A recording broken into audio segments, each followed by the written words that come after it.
Over the last 12 months, I've made a huge mistake, and I don't want you to make the same mistake too. Stick with me to the end of this video because I'm going to lay out a 5-step process that you can use to make sure that your content lands, your audience grows, and most importantly, your income goes to the next level. So I've been running my own mortgage brokerage for the last 18 years, since 2006. And because of my social media content marketing efforts in 2016, along with writing my Amazon best-selling book, my first one, The Self-Employed Mortgage Guide, my industry started asking me for help. So in 2019, we started specifically working with mortgage advisors. That then grew to attracting other people in our industry, such as financial planners, IFAs.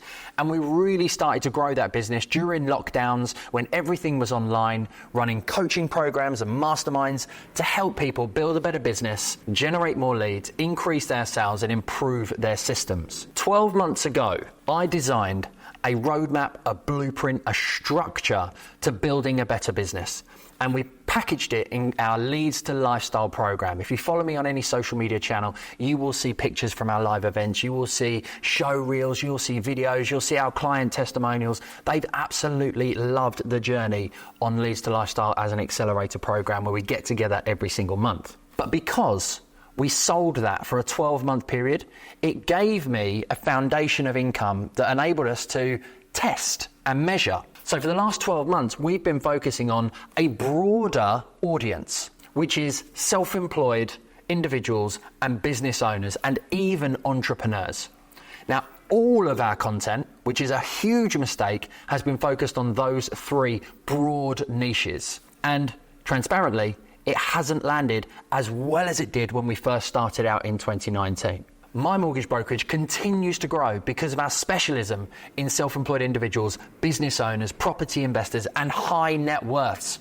And I thought I could take that same ethos into coaching, mentoring, business consultancy, growth, and it didn't work. So having a niche and an ideal target customer is absolutely vital. What we have seen in our generic or broader content is less engagement, less people joining the email list, less people attending our live webinars and our live Zoom trainings that I run every single month, because the targeting to attract people to those has been generic. So our list growth has been limited, our engagement has been limited, and our registrations have been limited. I've still been getting 60 to 80% show up rate, mind you, so I am doing something right. So while all of your content doesn't need to speak specifically to a niche, here's the 5 steps to building out a niche that attracts clients and makes you money. Because the last thing you want to do is spend time creating content, putting things out on social media, and getting 0 results. Number 1,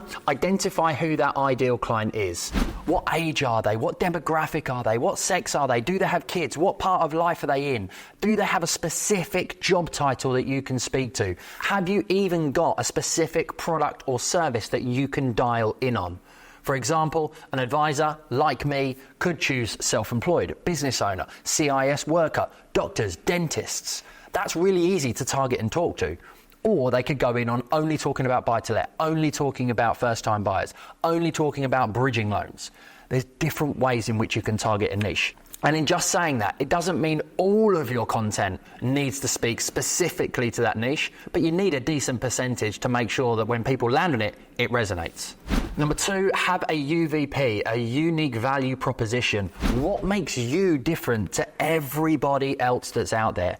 I'm an Amazon best-selling author of The Self-Employed Mortgage Guide. My personal experience of getting a no from a bank led me to ring 180 lenders in 3 days and find the opportunity to move into our dream home back in 2015.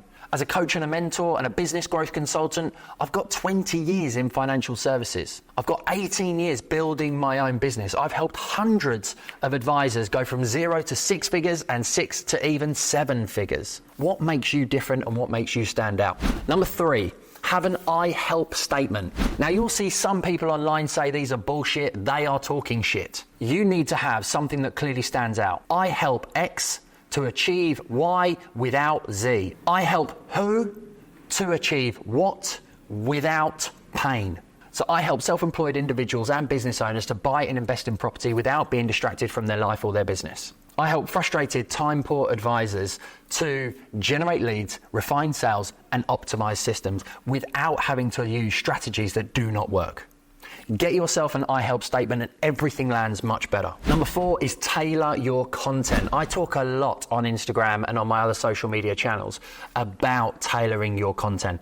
Speak specifically to problems, because that is what people are more inclined to move away from pain than they are towards pleasure. So make sure that you're talking about problems, you're talking about solutions, you're talking about what's going on in the news.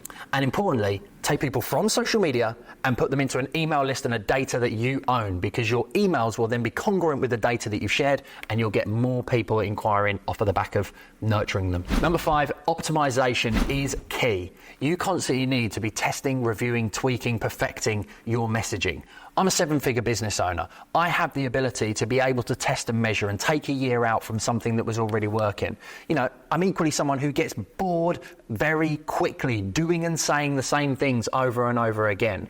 That's a good thing as well as a bad thing. You only have to ask my team, and they're all smirking in the background. But make sure in optimization, your handles are all the same, what you log into social media with. Your bios are consistent. Your images are consistent. Make sure that everything is congruent and that you're always taking feedback from the content that's worked and producing more of that content, and equally refining your social media presence to get more bang for your buck out of everything that you produce and create.